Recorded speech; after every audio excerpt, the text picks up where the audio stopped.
Deadly countdown, 1100 p.m. The call. Detective Ava Carter sat in her dimly lit apartment, flipping through an old case file when her phone buzzed. Unknown number. She hesitated, then answered. A mechanical voice whispered, "Detective Carter, you have 2 hours to stop a murder. The victim is closer than you think." The line went dead. Her pulse quickened. This wasn't the first time she'd received cryptic threats. Being a homicide detective made enemies, but this felt different. Something about the precision of the words, the eerie calmness. It sent a chill through her spine. She pulled up her tracking software to trace the call. Blocked. Her instinct screamed, "This isn't a prank. This is real." Then, another buzz. A video message. She pressed play. A man was tied to a chair in a dark, windowless room. Behind him, a clock ticked down. 1:00 a.m. A masked figure stepped into the frame, holding a knife. "Find him before time runs out, detective, or the blood is on your hands." The video cut to static. Ava's heart pounded. No name, no location, just a ticking clock. She had 2 hours. 11:10 p.m. The first clue. Ava sprinted to her car and called her partner, Detective Jake Reynolds. "Jake, I just got a message. A live hostage situation. No ID, no location, just a countdown to 1 a.m. You think it's connected to?" "Yes." She didn't have to say it. The clockwork killer. A serial killer who had been haunting the city for 2 years. The one Ava had been hunting for the past 6 months. The one who always played games. But this time, he called her directly. Jake swore. "Where do we start?" Ava replayed the video. Something stood out. The clock. It was old-fashioned, industrial. She'd seen it before. The Franklin district, that old meatpacking warehouse off 12th Street. Jake hesitated. "Are you sure?" "We don't have time to be wrong." Ava hit the gas. 11:30 p.m. The warehouse trap. The warehouse was dark, abandoned for years, but Ava knew better. She and Jake moved fast, guns drawn. Inside, the victim was there, tied to the chair, just like in the video. Clock ticking. 1 hour, 30 minutes left. Ava approached cautiously. "Sir, can you hear me?" The man groaned. Blood dripped from his forehead. Then, she felt it. That gut feeling. Something was wrong. Jake reached to untie the man. "Jake, stop!" Ava yelled. Click. The moment Jake touched the rope, the floor beneath them shifted. A trapdoor. Ava lunged, grabbing Jake's arm just as the floor beneath him collapsed into darkness. A pit. 10 feet deep. Spikes at the bottom.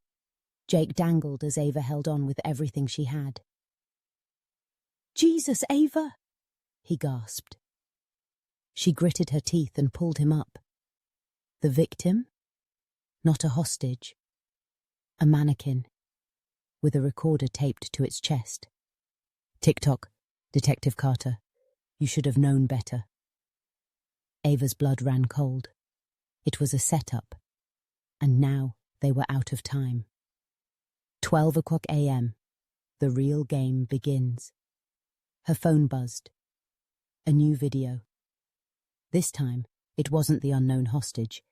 It was her sister, Lucy, tied up, gagged, crying. "Ava, please."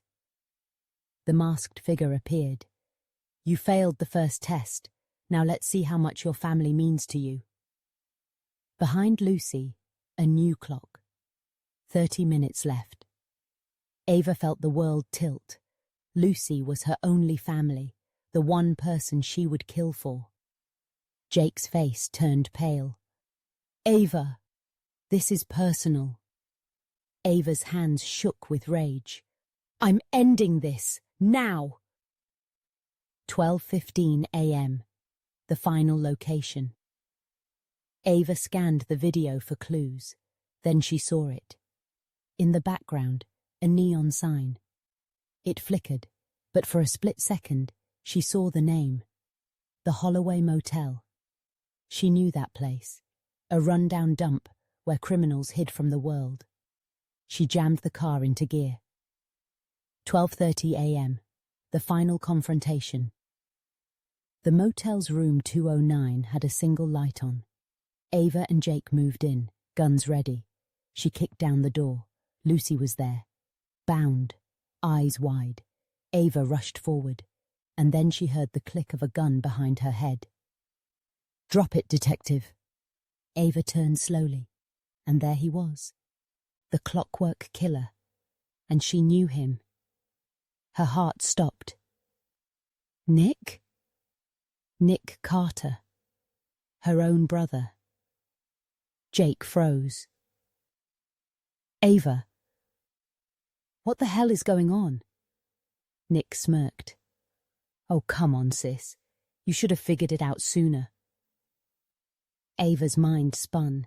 Nick had died in a car accident 10 years ago, or at least, that's what she was told. But he was standing here, holding a gun to her head, the mastermind of the clockwork murders, the man she had been chasing for 6 months, and he had played her the whole time. 12:45 a.m., a deadly choice. Ava, Nick said, tilting his head. You and I, we're the same. You hunt killers, but you've got the instincts of one. You just never embraced it. Shut up, she snarled. Nick chuckled. I'll make you a deal. You can kill me, end the game.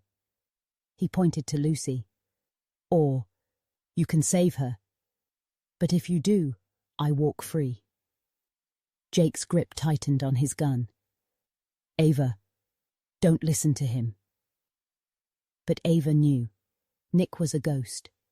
He would disappear, kill again, and more people would die. Her finger tightened on the trigger.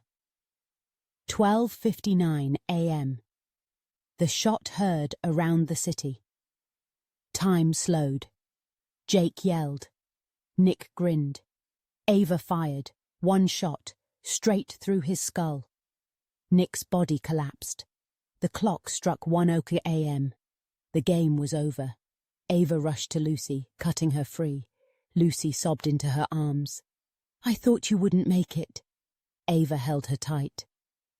You were never in danger, she whispered. I would have burned the whole city down for you. Jake exhaled, shaking his head. You okay, Ava?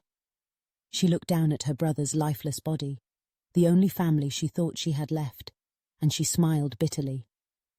I am now.